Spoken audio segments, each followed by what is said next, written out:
ভারত স্বাধীন হবার পর থেকে এই পর্যন্ত সম্ভবত এত বড় চাপে কখনো পড়েনি। বিভিন্ন সময় বিভিন্ন রকমের ক্রাইসিস তারা মোকাবেলা করেছে। আভ্যন্তরীণ ক্রাইসিস মোকাবেলা করেছে, জম্মু কাশ্মীরের ক্রাইসিস মোকাবেলা করেছে, কখনো শুধু চীনের সঙ্গে ক্রাইসিস মোকাবেলা করেছে। কিন্তু এবারের যে ক্রাইসিসটা ভারতের হয়েছে সেটা আসলে একেবারে চতুর্মুখী একটা বিপদ দেখা দিয়েছে ভারতে।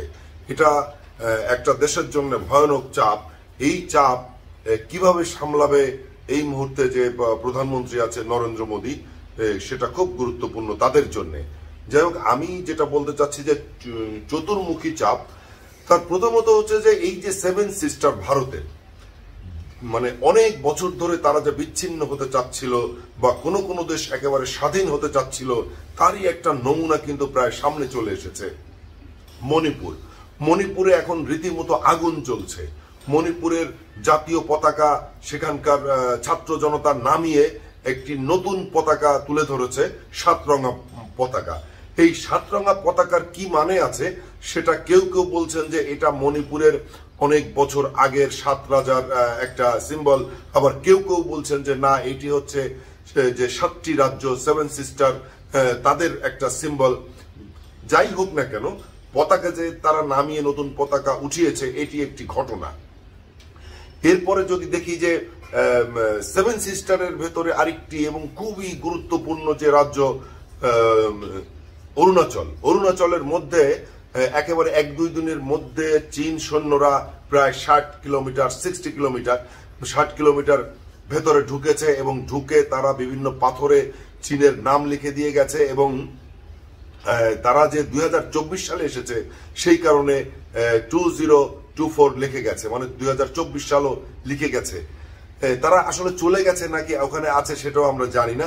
তবে এটা যতদূর জেনেছি যে এক বাড়ির 2 ভাই তারা নিখোঁজ। এর আগেও ওখান থেকে অরুণাচল থেকে অনেকবার নিখোঁজ হয়েছে, আবার অনেক পরে ফিরে এসেছে।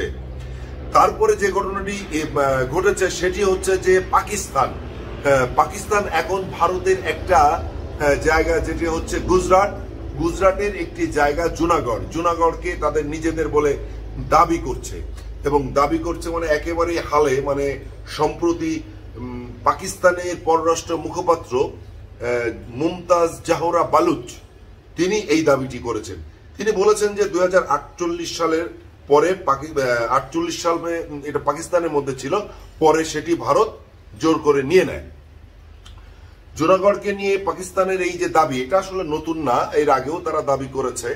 তো এর মধ্যে আবার পার্শ্ববর্তী দেশ যদি বাংলাদেশ, আমাদের দেশের কথা বলি, বাংলাদেশের সাথে এই মুহূর্তে নিশ্চয়ই বলা যাবে না যে খুবই ভালো সম্পর্ক, একেবারেই না। যেহেতু শেখ হাসিনাকে তারা আশ্রয় দিয়েছে এবং সেটি নিয়ে আমাদের সরকারের সঙ্গে একটা টানাপোড়েন তো চলছেই। যদি ধরি যে পার্শ্ববর্তী দেশ, তাদেরই নেপালের সঙ্গে সে আগের মতো সম্পর্ক নেই, নেপালের জনগণ তাদের আধিপত্য মেনে নেয়নি। শ্রীলঙ্কায়ও সে একই অবস্থা, ভুটানও সেরকমই বলা চলে। তবে ভুটানের সাথে তাদের সম্পর্ক অবশ্যই ভালো রাখতে হবে, নাহলে ভুটানের পাশ দিয়ে অথবা ভেতর দিয়ে কিন্তু চীন সৈন্য ঢুকছে। এরপরে যদি বলি যে অন্য কোনো দেশ, তার তো পার্শ্ববর্তী দেশ চীন, পাকিস্তান, এদিকে বাংলাদেশ, ওদিকে নেপাল, ভুটান, শ্রীলঙ্কা, সবকিছু মিলিয়ে চারিদিক থেকে এই মুহূর্তে বলতে হবে যে প্রতিবেশী দেশগুলোর সাথে তার যে মানে আস্তে আস্তে যে বৈরী সম্পর্ক ভারতই তৈরি করেছে, তারই ফলশ্রুতিতে আজকে কিন্তু এই অবস্থায় সে পড়েছে, একা হয়ে যাচ্ছে। আমি মনে করি যে বাংলাদেশের সঙ্গে ভারতের যে সম্পর্কগুলো ছিল সেগুলো থাকবে, কেননা এরই মধ্যে আমরা দেখেছি যে আমাদের পররাষ্ট্র উপদেষ্টা এবং ভারতের যিনি প্রণয় ভার্মা বাংলাদেশে আছেন হাই কমিশনার, ভারতীয় দূতাবাসের হাই কমিশনার, তিনি কয়েক দফা মিটিং করেছেন এবং যে চলমান প্রকল্পগুলো আছে সেগুলো চলবে সেটি তিনি বলেছেন।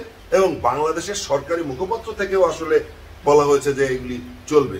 যাই হোক, ভারত এই মুহূর্তে যে একটি চতুর্মুখী বিপদে পড়েছে এতে করে কোনো সন্দেহ নেই।